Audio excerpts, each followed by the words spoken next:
The Telltale Heart by Edgar Allan Poe. Read for you by Egg Buskus. True, nervous, very, very dreadfully nervous I had been and am. But why will you say that I am mad? The disease had sharpened my senses, not destroyed, not dulled them. Above all was the sense of hearing acute. I heard all things in the heaven and in the earth.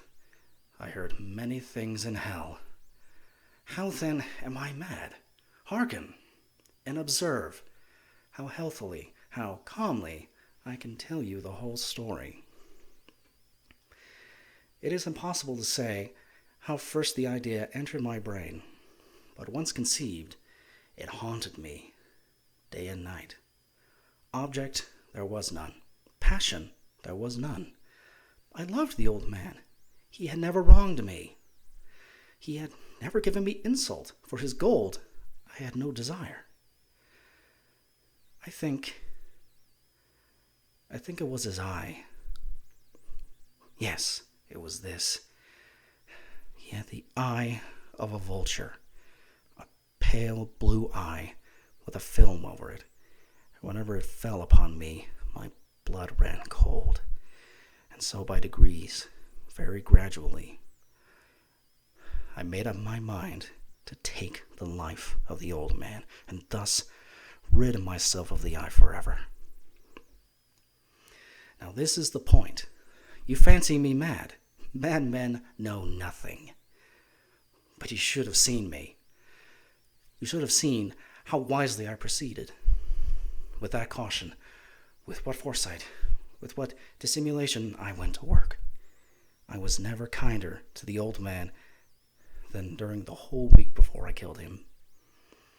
And every night, about midnight, I turned the latch of his door and opened it, oh so gently, and then, when I had made an opening sufficient for my head, I put in a dark lantern, all closed, that no light shone out. And then I thrust in my head. Oh, you would have laughed to see how cunningly I thrust it in. I moved it slowly, very, very slowly, so that I might not disturb the old man's sleep. It took me an hour to place my whole head within the opening so far that I could see him as he lay upon his bed. Would a madman have been so wise as this? And then, when my head was well in the room, I undid the lantern cautiously, oh so cautiously, for the hinges creaked. I undid it just so much that a single thin ray fell upon the vulture eye. And this I did for 7 long nights, every night just at midnight, but I found the eye always closed. And so it was impossible to do the work, for it was not the old man who vexed me, but his evil eye. And every morning, when the day broke, I went boldly into his chamber and spoke courageously to him, calling him by name in a hearty tone and inquiring how he had passed the night. So you see, he would have been a very profound old man indeed to suspect that every night, just at 12, I looked in upon him while he slept. Upon the 8th night, I was more than usually cautious in opening the door. A watch's minute hand moves more quickly than did mine. Never before that night had I felt the extent of my own powers, of my sagacity. I could scarcely contain my feelings of triumph.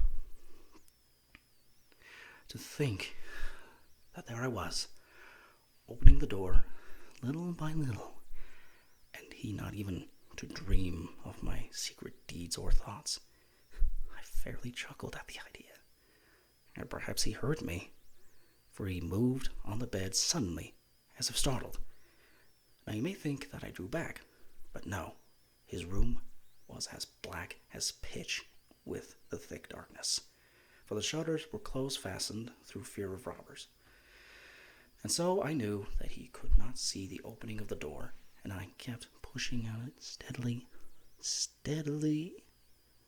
I had my head in, and was about to open the lantern, when my thumb slipped on the tin fastening, and the old man sprang up in bed, crying out, "Who's there?" I kept quite still, and said nothing. For a whole hour I did not move a muscle, and in the meantime I did not hear him lie down. He was still sitting up in bed, listening, just as I have done, night after night, hearkening to the death watches in the wall. Presently I heard a slight groan, and I knew it was the groan of mortal terror. It was not a groan of pain or of grief, oh no. It was a low, stifled sound that arises from the bottom of the soul when overcharged with awe. I knew the sound well. Many a night, just at midnight, when all the world slept, it has welled up from my own bosom, deepening with its dreadful echo the terrors that distracted me. I say I knew it well. I knew what the old man felt. I pitied him, although I chuckled at heart. I knew that he had been lying awake ever since the first slight noise, when he had turned in the bed. His fears had been ever since growing upon him. He had been trying to fancy them causeless, but could not. He had been saying to himself, "It is nothing but the wind in the chimney. It is only a mouse crossing the floor," or "It is merely a cricket which has made a single chirp." Yes, he had been trying to comfort himself with these suppositions, but he had found all in vain. All in vain, because death, in approaching him and stalked with his black shadow before him, and enveloped the victim. And it was the mournful influence of the unperceived shadow that caused him to feel, although he neither saw nor heard, to feel the presence of my head within the room. When I had waited a long time, very patiently, without hearing him lie down, I resolved to open a very, very little crevice in the lantern. So I opened it. You cannot imagine how stealthily, until at length a simple dim ray, like the thread of a spider, shot from out of the crevice and fell upon the vulture eye. It was open, wide open, and I grew furious as I gazed upon it. I saw it with perfect distinctness, all a dull blue, with a hideous veil over it that chilled the very marrow in my bones. But I could see nothing else of the old man's face or person, for I had directed the ray, as if by instinct, precisely upon that damned spot. And I have not told you that what you mistake for madness is but over-acuteness of the sense. Now, I say there came to my ears a low, dull, quick sound, such as a watch makes when enveloped in cotton. I knew that sound well, too. It was the beating of the old man's heart. It increased my fury, as the beating of a drum stimulates the soldier into courage. But even yet, I refrained and kept still. I scarcely breathed. I held the lantern motionless. I tried how steadily I could maintain the ray upon the eve. Meantime, the hellish tattoo of the heart increased. It grew quicker and quicker, and louder and louder every instant. The old man's terror must have been extreme. It grew louder. I say louder every moment. Do you mark me well? I've told you that I am nervous. So I am.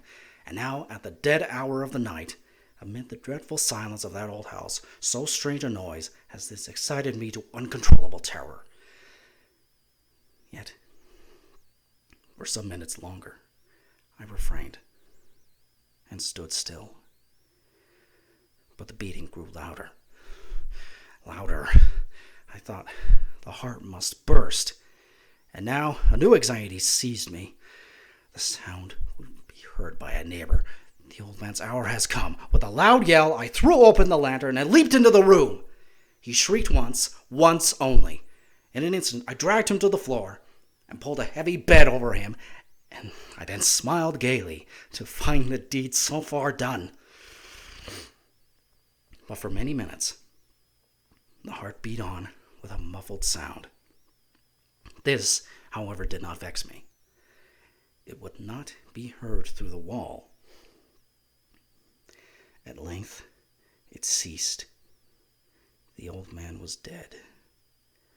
I removed the bed to examine the corpse. Yes, he was stone dead. I placed my hand upon the heart and held it there many minutes. There was no pulsation. He was stone dead. His eye would trouble me no more. If still you think me mad, you will think so no longer when I describe the wise precautions I took for the concealment of the body. The night waned, and I worked hastily but in silence. First of all, I dismembered the corpse. I cut off the head and the arms and the legs. I then took up 3 planks from the flooring of the chamber and deposited all between the scantlings.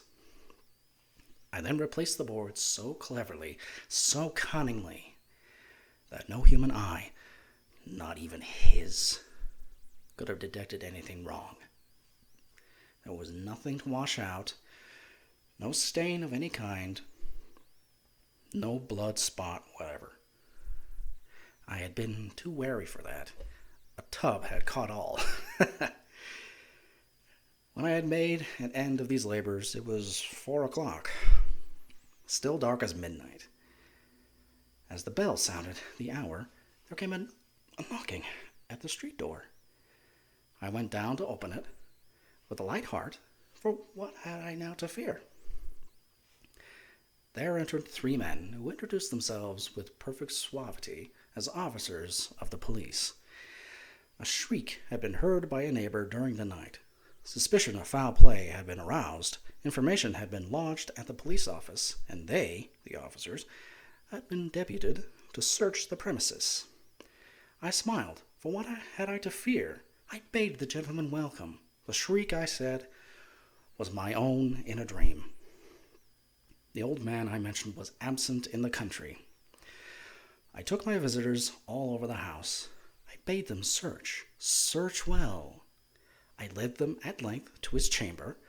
I showed him his treasures, secure, undisturbed. In the enthusiasm of my confidence, I brought chairs into the room and desired them here to rest from their fatigues, while I myself, in the wild audacity of my perfect triumph, placed my own seat upon the very spot beneath which reposed the corpse of the victim. The officers were satisfied. My manner had convinced them. I was singularly at ease. They sat, and while I answered cheerily, they chatted of familiar things. But ere long, I felt myself getting pale and wished them gone. My head ached, and I fancied a ringing in my ears.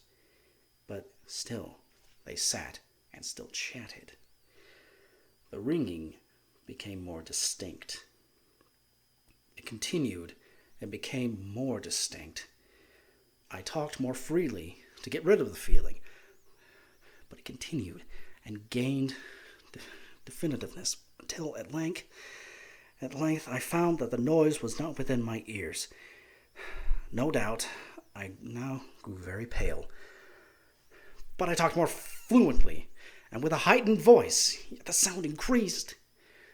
What could I do? It was a low, dull, quick sound.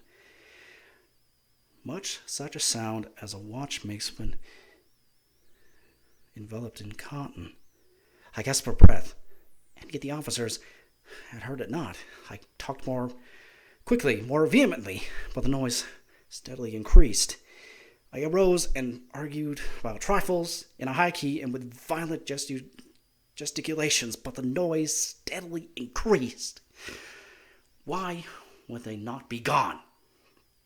I paced the floor to and fro with heavy strides, as if excited to fury by the observations of the men, but the noise steadily increased. Oh, God! Sitting and grated upon the boards, but the noise arose overall and continually increased. It grew louder, louder, louder, and still the men chatted pleasantly and smiled. Was it possible they heard not? Almighty God, no, they heard, they suspected, they knew. They were making a mockery of my horror.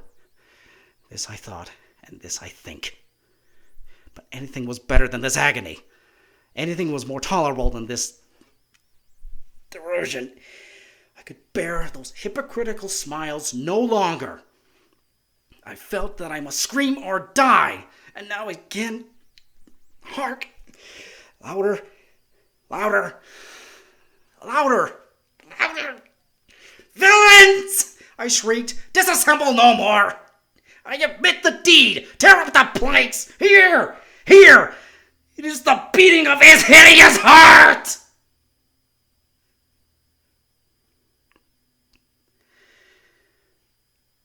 This has been The Telltale Heart by Edgar Allan Poe.